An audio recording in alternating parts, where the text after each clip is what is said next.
Bienvenue sur Africa 24. Le procès de Laurent Gbagbo et Charles Blé Goudé devant la Cour pénale internationale se poursuit. L'ancien président ivoirien et son ex-ministre de la Jeunesse sont accusés de crimes contre l'humanité commis après la présidentielle de novembre 2010 en Côte d'Ivoire. Africa 24 vous propose de suivre ce procès en direct de la Cour pénale internationale de l'Haye. Le président, bonjour à tous. Je pensais, Maître Altid, que vous aviez terminé votre contre-interrogatoire, mais je constate que non. Bonjour également à tous ceux qui se trouvent sur les lieux. Madame la greffière d'audience, est-ce que vous m'entendez bien? Je n'entends... La greffière sur les lieux, oui, je vous entends très bien. Le président, très bien. Pourriez-vous, s'il vous plaît, faire entrer le témoin? La greffière sur les lieux, oui, Monsieur le Président. Je m'en occupe tout de suite. Good morning, Mr. Witness. Le président, bonjour, Monsieur le témoin. It will be a long day. Le président, la journée va être longue pour vous, mais je vous demande de vous concentrer sur les questions qui vous sont posées et de répondre en disant la vérité aux questions que vous seront posées par la défense de M. Gbagbo ainsi que par la défense de M. Blé Goudé. Nous allons pouvoir donc, je l'espère, terminer votre déposition dans la journée. Je constate que Maître Bougnon souhaite prendre la parole. Mais on a un problème avec nos ordinateurs, on n'arrive pas à voir le transcript. Avec tous les même les ordinateurs par derrière aussi.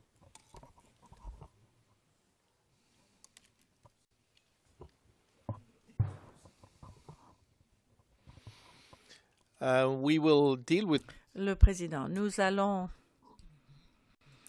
gérer ce problème. La journée est un tout petit peu délicate aujourd'hui puisqu'il y a 3 affaires en parallèle.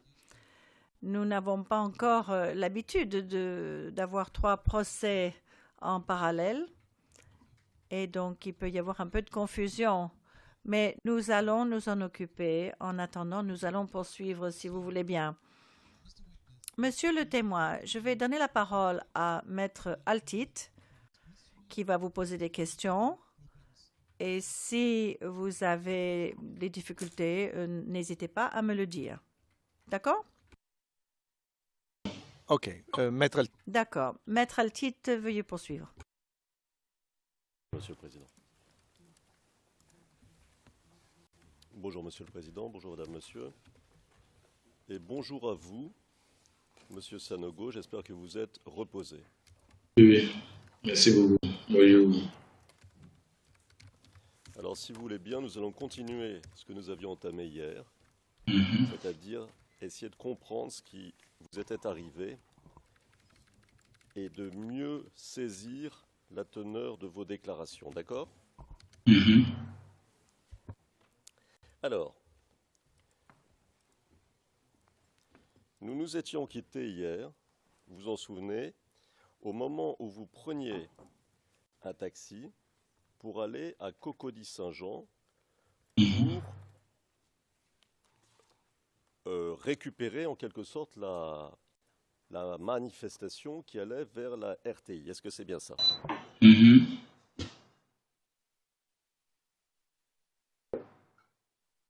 Ah oui.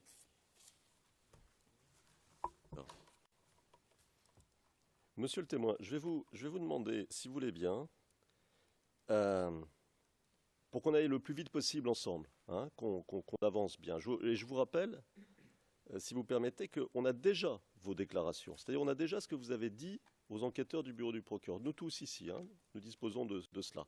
Donc, je vais vous demander de bien écouter mes questions et juste de répondre à mes questions. Et comme ça, on pourra avancer étape par étape. Et on avancera ensemble et on avancera plus vite. Donc ma question était, sur le trajet pas au point d'arriver. Mais sur ce trajet-là, c'est-à-dire entre le moment où vous êtes parti Trècheville et le moment où vous êtes arrivé Cocody, Cocody-Saint-Jean, avez-vous vu des forces de l'ordre? Non, non, non. On n'a pas vu force de l'ordre en route. C'est arrivé à Cocody-Saint-Jean que j'ai vu les forces de l'ordre. Sinon, en pleine route, je n'ai pas eu les forces de l'ordre. D'accord. Alors, est-ce que vous pouvez nous dire combien de temps, puisque vous étiez dans un taxi, a pris ce trajet jusqu'à Cocody-Saint-Jean à peu près, ce dont vous vous souvenez? Pardon? Le trajet, quoi? Vous étiez dans un taxi. Oui, oui. Combien de temps vous êtes resté dans ce taxi de là où vous étiez à Trècheville jusqu'à Cocody-Saint-Jean, à peu près? Bon, à peu près, je donne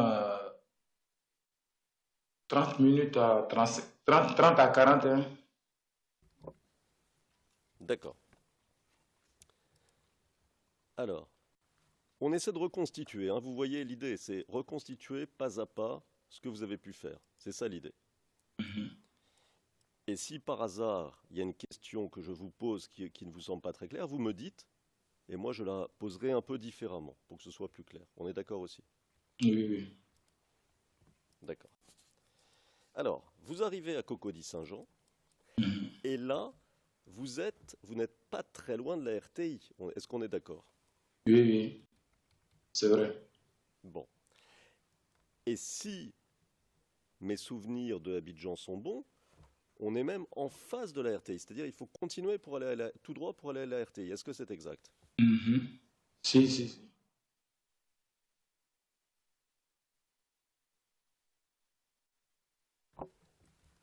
Mais vous nous dites, vous, qu'au lieu d'aller tout droit vers la RTI, vous nous dites au paragraphe 30, et je vais vous citer, hein, comme ça les choses sont claires, vous nous dites au paragraphe 30 de votre déclaration, on devait prendre un autre taxi pour aller au Golfe.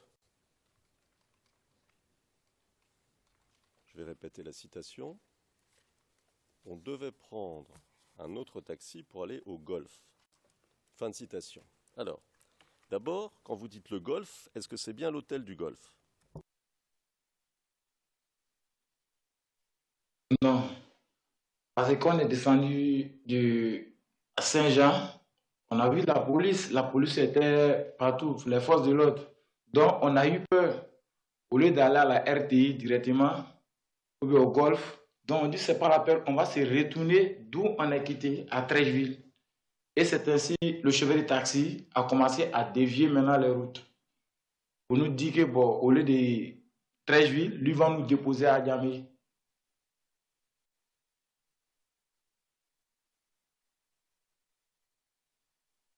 D'accord, monsieur. Alors, ce que vous nous dites aujourd'hui, si je comprends ce que vous venez de nous dire à l'instant, c'est que, une fois arrivé à Cocody, vous avez décidé de rebrousser chemin, de repartir à Trècheville, c'est bien ça? Oui, oui, oui.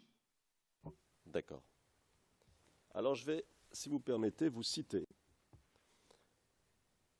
Et c'est au paragraphe 30 de votre déclaration. Je cite. On devait prendre un autre taxi pour aller au Golfe, mais quand on a vu que la situation n'était pas bonne, on a préféré retourner au quartier. Fin de citation. Vous souvenez avoir dit ça? Oui, oui. D'accord. Seulement, vous voyez, c'est un peu différent. Parce que tout à l'heure, vous nous dites, on arrive à Cocody et on veut repartir immédiatement de là d'où l'on vient. Et dans cette déclaration-là, vous dites, on devait aller au Golfe, et c'est seulement quand on a vu que la situation n'était pas bonne qu'on a décidé de retourner au quartier. Vous voyez la différence ou pas? Oui, oui. Alors c'est laquelle la bonne version?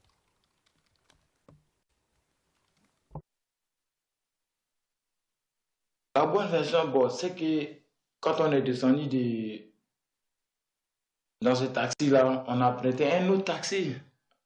On a prêté un autre pour dire on va se retourner à Trècheville, d'où on est quitté. Et c'est là, le chauffeur, bon, tellement qu'il y avait des forces de l'ordre partout, lui-même, il avait peur. Il a commencé à dévier maintenant la route. Le de prendre la route principale d'où on a pris pour venir, il a commencé à dévier la route parce qu'il y avait des barrages anarchiques, des corridors, donc ça le faisait peur.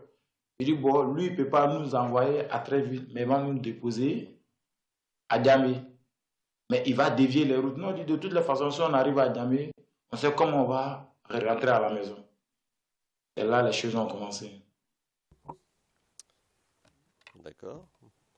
Alors, si je comprends ce que vous nous dites, il y avait beaucoup de forces de l'ordre, le chauffeur a pris peur, au lieu de revenir sur ses pas, sur vos pas, c'est-à-dire de revenir par le même trajet d'où vous veniez, vous avez tous décidé d'aller à Djamé en passant par Cocody, c'est bien ça? Étant à Cocody, on devrait aller maintenant à Djamé. Là, le taxi qui nous est ramené, on l'a laissé. On a prêté un autre taxi. Un autre gros, voilà. D'accord. Monsieur, est-ce que Cocody, c'était pas justement l'endroit où il y avait le plus de forces de l'ordre?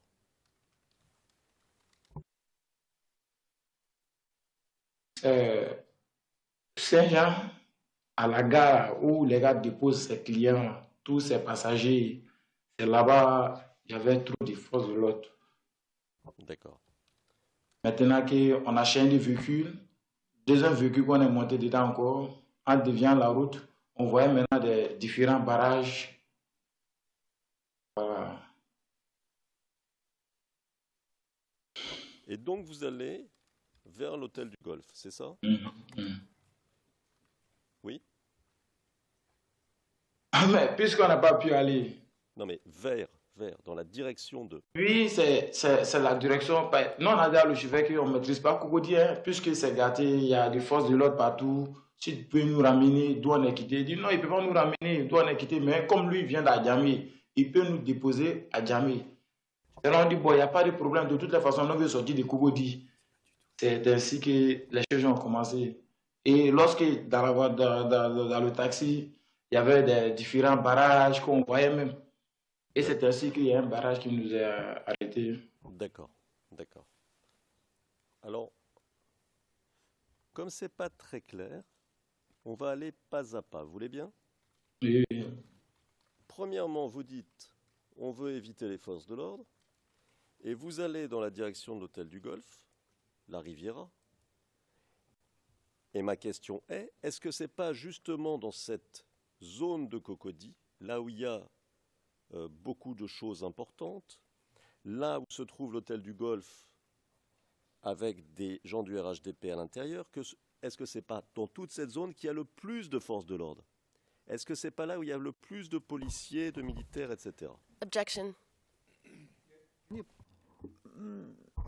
Madame Chubin, objection. Le président, un instant s'il vous plaît. Allez-y maintenant, madame. Madame Chubin, on demande aux témoins de poser des hypothèses. Il n'est pas en mesure de savoir dans quelle partie il y avait le plus de forces FPT ce matin-là. Le président, en effet, vous pouvez demander où... Vous ne pouvez pas demander où il y avait le plus de force. Vous pouvez néanmoins, parce qu'il ne peut pas le savoir, mais vous pouvez lui demander s'il y en avait beaucoup. Et puis, en fait, puisque j'ai la parole, vous avez demandé pourquoi il avait dévié du chemin, mais ce n'est pas lui, car ce n'est pas lui qui conduit le taxi, c'est le chauffeur de taxi qui le fait. Monsieur le Président, vous posez un certain nombre de questions. Alors, on va... je crois avoir compris. Donc, première chose, monsieur le témoin, donc, quand vous allez en direction de l'hôtel du Golfe, est-ce que vous ne voyez pas beaucoup de policiers? Sur le trajet entre Cocody-Saint-Jean et la direction de l'hôtel du Golfe, est-ce qu'il n'y a pas de... Non, on n'a pas vu de policiers sur la route. Ok. C'est à Cocody qu'on a vu les policiers, les forces. overlapping. Mr. Le président. Monsieur le témoin, s'il vous plaît. Laissez terminer Maître Altit, qu'il termine de poser sa question avant de commencer à donner la réponse. Sinon, il y a chevauchement des deux orateurs et on ne peut pas comprendre ce qui est dit. Allez-y maintenant, vous pouvez répondre à la question.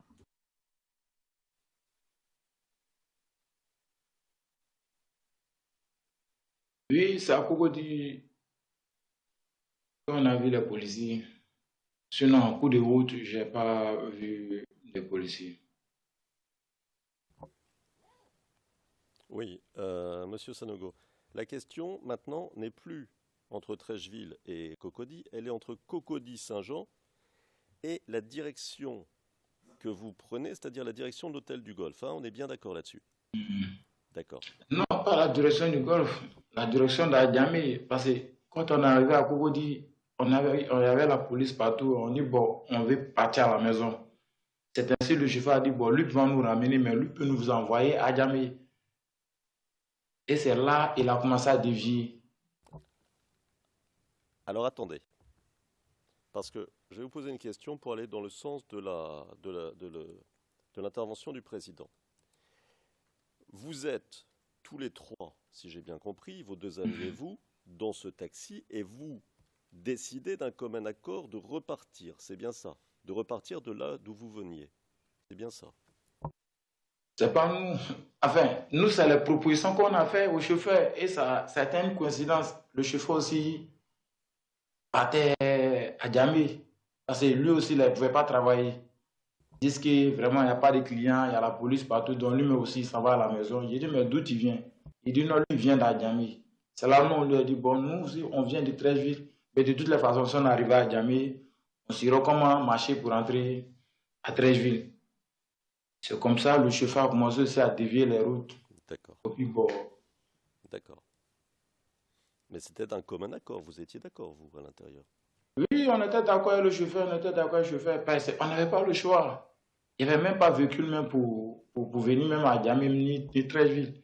Il est le seul qui a eu pitié de nous. Il nous a pris, puis bon, il dit, bon, allons, il va vous déposer à Djamé.